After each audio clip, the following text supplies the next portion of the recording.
Bonjour les amis. Aujourd'hui, unboxing de House. Pas Dr House, hein. House 1, House 2, édité par ESC. Coffret collector limité à 2000 exemplaires. Moi j'ai le numéro... Attendez, je sais pas si on voit bien. 1119. Alors je sais pas si ça va être retranscrit à l'endroit ou à l'envers. Enfin c'est selon. Alors, petit détail, c'est deux films que j'avais vus à l'époque dans les Jeudis d'Angoisse. J'ai vu que ça avait été jusqu'à l'épisode 4. Voilà, c'est une saga qui a été initiée par Steve Miner. De mémoire, c'est un écrivain qui se retrouve dans une maison et il se retrouve face à ces démons du Vietnam, etc. Et tout. C'est pour ça qu'il va commencer à voir ses pires angoisses. Comment dire, se réveiller dans la maison. Enfin, c'est comme ça que moi je me rappelle. Après, peut-être que je dis une bêtise, hein. Mais ce qui est fou, c'est que, n'empêche, les affiches d'époque, euh, même encore maintenant, je veux dire, quand ils ont annoncé ça, même sans annoncer House, regardez, il y a un petit effet voilà, 3D, juste en voyant ça, on savait de quel film on parlait. Alors, surtout, ne venez pas seul. Alors, House, Roger Cobb, auteur de romans fantastiques. Ah oui, j'ai pas. Pour l'instant, je suis bon là. A perdu son fils dans d'étranges circonstances. Pour comprendre, il décide d'habiter le manoir où son enfant a disparu. Il se retrouve rapidement face à d'horribles créatures surgissant de nulle part. Alors ça, c'est le pitch du premier film. Le deuxième, dans mes souvenirs, qui est plus proche depuis que je joue dans l'esprit, hein, voilà, on est plus dans de la rigolade, dans de la fanfaronnade. Alors,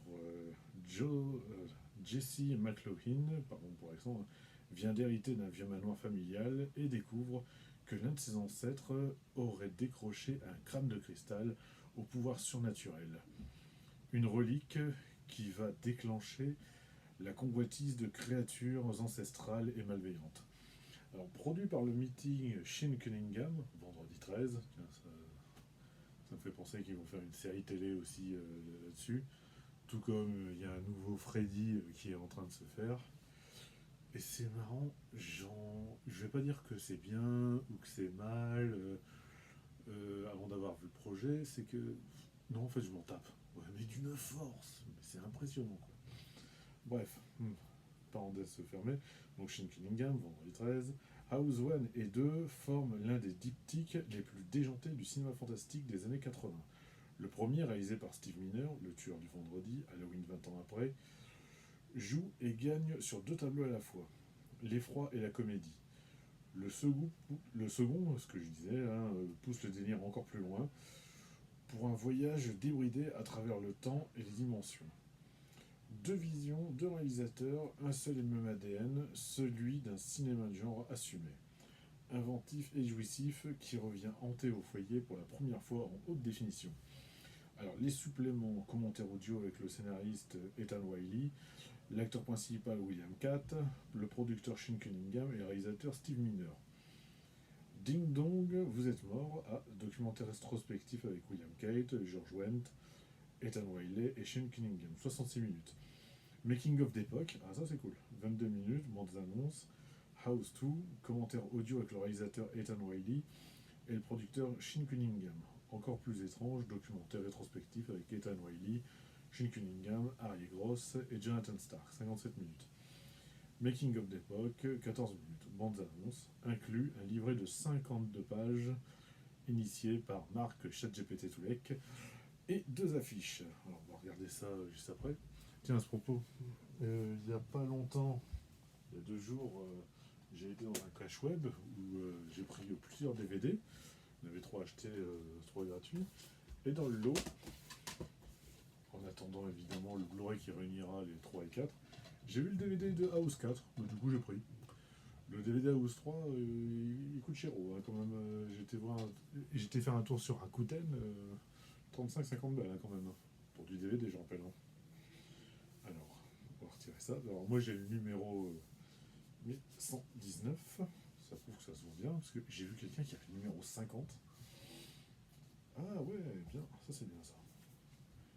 Regardez.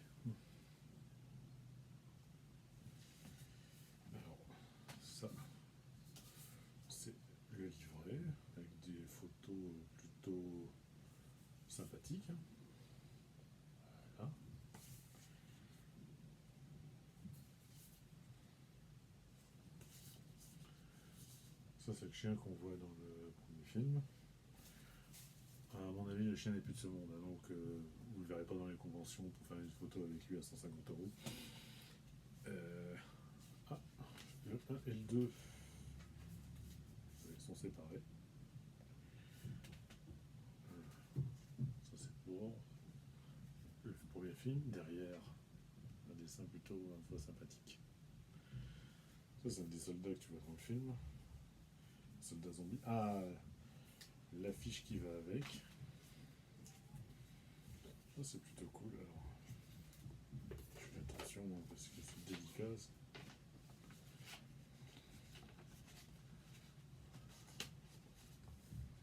Voilà. Et... bah, de l'autre côté, c'est pareil, hein, quasiment. Sauf que celle qui est devant moi, c'est Avarias 86, prix de la critique, Rex 1986, Grand Prix du Festival de Paris. Et bah non, c'est pareil en fait. Voilà, tac. Je fais voir vite fait l'intérieur. Moi, je sais pas si je l'ai déjà dit, mais je les avais découverts à l'époque dans les Jeudis de l'Angoisse. J'avais adoré. J'avais vu les deux premiers. D'ailleurs, pour l'anecdote, à l'époque, j'ai même pas vu le 3, j'ai vu le 4 que j'avais trouvé en VHS dans une brocante. Alors ça, c'est l'intérieur. William Cat est une des... ouais, je dis William Cat. Et une des créatures de House, de la maison. Alors, tac, ça, je remets ça bien. Ah, il y a quelqu'un qui démarre sa voiture, c'est cool. House 2.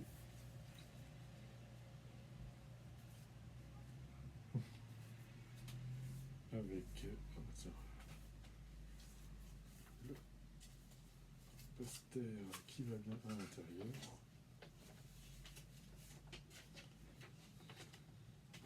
Ah, là, c'est différent. Regardez. Et cette affiche-là. Bon, perso, je les affiche pas, je les laisse généralement dans les coffrets. Tac.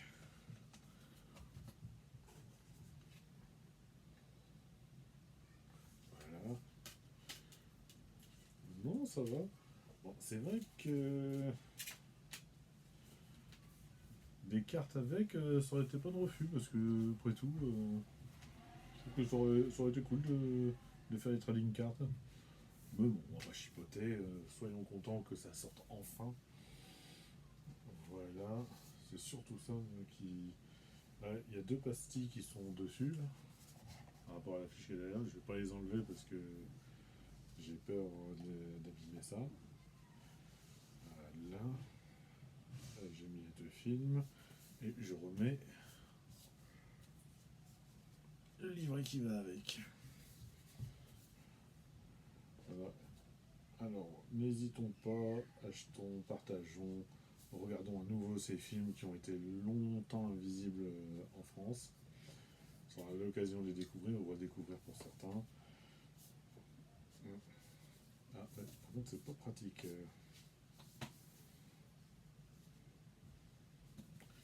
Ouais, je crois que c'est. Ouais, le livret se présente en fait bien les deux films. Voilà. Et voilà le travail. Tac. C'est vrai que sinon, le coffret espagnol, qui comprend la version française aussi, il y a les 4 films. J'imagine que ça doit être un problème de droit ou alors peut-être un galon d'essai hein, pour voir si ça vaut le coup de continuer. Mais franchement, allez-y, c'est du pur bonheur. Voilà, c'est pas n'importe quoi. Bravo ESC d'avoir réédité ça. Sur ce, bon visionnage et à plus les amis.